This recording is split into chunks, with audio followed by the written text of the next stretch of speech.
सभी साथियों को मेरा नमस्कार। मैं आचार्य दीपक एक बार फिर आपका स्वागत करता हूं अपने इस चैनल पर योगा फॉर बिगनर्स। हमने जो ये सीरीज शुरू की थी, आज इसका यह 9वां एपिसोड है। पिछले 8 एपिसोड में आपने जो हमें प्यार दिया उसके लिए आपका बहुत बहुत धन्यवाद। पिछले 8 एपिसोड में हमने जाना कि योग के अभ्यास की कैसे शुरुआत करनी है, इसमें कौन से ऐसे आसन हो सकते हैं जो हमें खड़े होकर करने चाहिए, बैठ कर करने चाहिए या लेट कर करने चाहिए, जिसकी वजह से हमने शरीर में कुछ खिंचाव पैदा किया, हमने कुछ ऐंठन पैदा की, कुछ ट्विस्टिंग और कुछ स्ट्रेंथ वाले आसनों का अभ्यास किया। स्वाभाविक है, शरीर में कुछ खिंचाव हो जाने की वजह से कुछ मसल्स की टूट फूट भी होती है और शरीर में हार्ट बीट बढ़ जाती है, कई बार थकान भी अनुभव होने लगती है। तो अब हमें रिलैक्सेशन की ओर जाना है, आराम की ओर जाना है, जिससे हम अपने योग अभ्यास को पूर्ण रूप से पूरा कर सके और जिससे कि हम योग के पूर्ण लाभ को प्राप्त कर सके। वास्तव में हमने योग के अभ्यास को शुरू किया ही इसके लिए था कि हम ना केवल अपने शरीर बल्कि मन को भी प्रसन्न रख सके।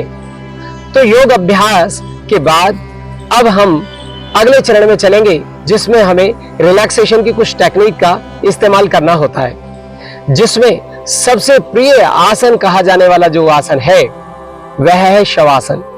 हर किसी को बड़ा प्रिय अभ्यास लगता है ये शव, यानी शरीर की एक ऐसी स्थिति बना देनी है जिससे हमारा शरीर एक शव जैसा दिखाई देने लगे।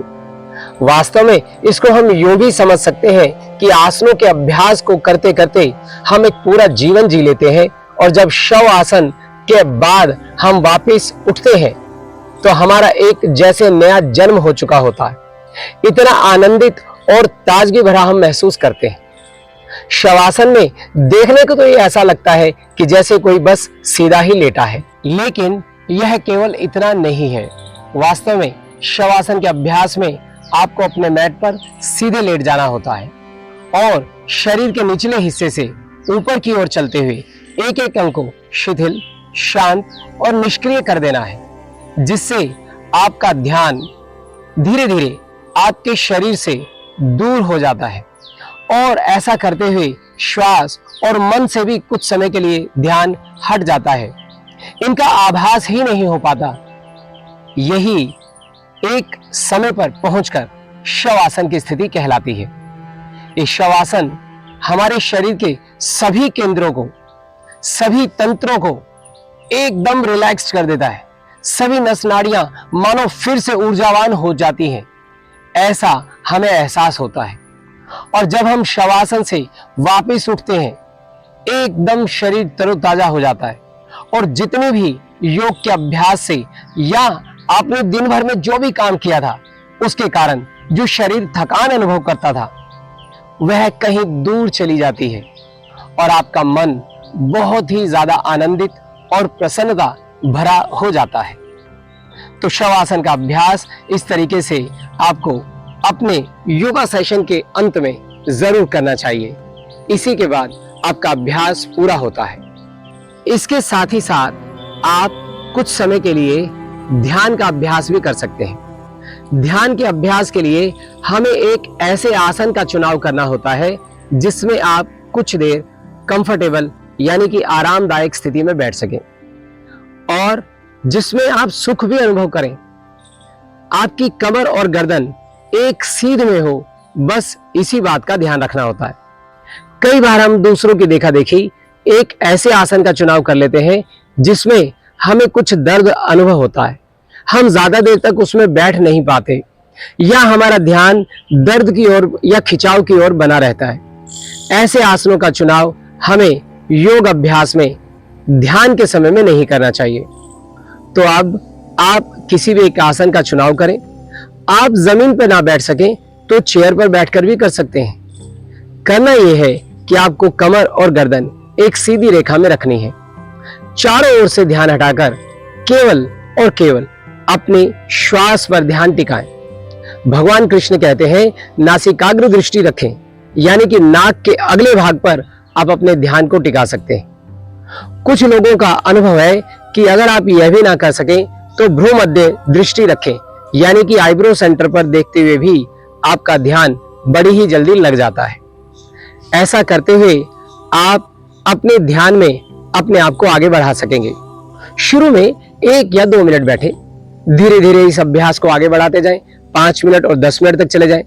आप पाएंगे कि जब भी आप भ्रूमध्य यानी आईब्रो सेंटर पर देखते हैं या आप नासिकाग्र दृष्टि नाक के अगले हिस्से पर देखते हैं और या फिर अपने श्वास पर ध्यान टिकाए रखते हैं, तो आपका ध्यान चारों दिशाओं से केवल इसी जगह पर आकर टिक जाएगा। धीरे धीरे आपके विचार जो आपको और आपके मन को परेशान कर देते हैं वह दूर हो जाएंगे। आपका मन प्रसन्न रहने लगेगा। आप एक लय में रहने लगेंगे, एक रिदम में जीने लगेंगे। आपका जीवन ना केवल योग के अभ्यास में बल्कि योग के अभ्यास के अलावा पूरे दिन में जो आपकी दिनचर्या चलती है वह भी बड़ी मजबूत और बड़ी ही शांत और आपको आनंदित करने वाली होगी। ऐसा आपको ध्यान का अभ्यास जरूर करना चाहिए। एक बात और मैं अक्सर कहा करता हूं, दुनिया में आपने देखा होगा हजारों एक्सरसाइजेज हैं, लेकिन उन सभी एक्सरसाइजेज में एक जो बात अक्सर देखी जाती है कि उनके बाद शरीर थकान अनुभव करता है, उसे आराम की जरूरत महसूस होती है। लेकिन केवल योग का अभ्यास एक ऐसा अभ्यास है जिसे कर लेने के बाद शरीर कोई थकान अनुभव नहीं करता, बल्कि आपकी ऊर्जा बढ़ जाती है। आप पूरे दिन भर में जो काम करते हैं वह ज्यादा एक्टिवनेस के साथ करते हैं, आपकी प्रोडक्टिविटी बढ़ जाती है और आप पहले से ज्यादा ऊर्जावान और प्रसन्न रहने लगते हैं।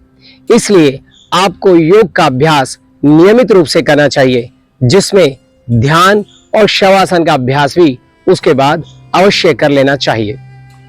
तो आज की वीडियो को हम यहीं पर पूरा करते हैं। मेरे द्वारा दी गई जानकारी आपको कैसी लगी इसे कमेंट के माध्यम से जरूर बताएं और इसे अपने दोस्तों के साथ शेयर करना ना भूलें। अगली वीडियो का नोटिफिकेशन आपके पास सही समय पर पहुंचे, इसके लिए बेल आइकन हिट करना ना भूलें। इस चैनल को लाइक सब्सक्राइब जरूर करें। तो मिलते हैं आपको अगली वीडियो में, तब तक के लिए मेरा नमस्ते। आपका बहुत बहुत धन्यवाद।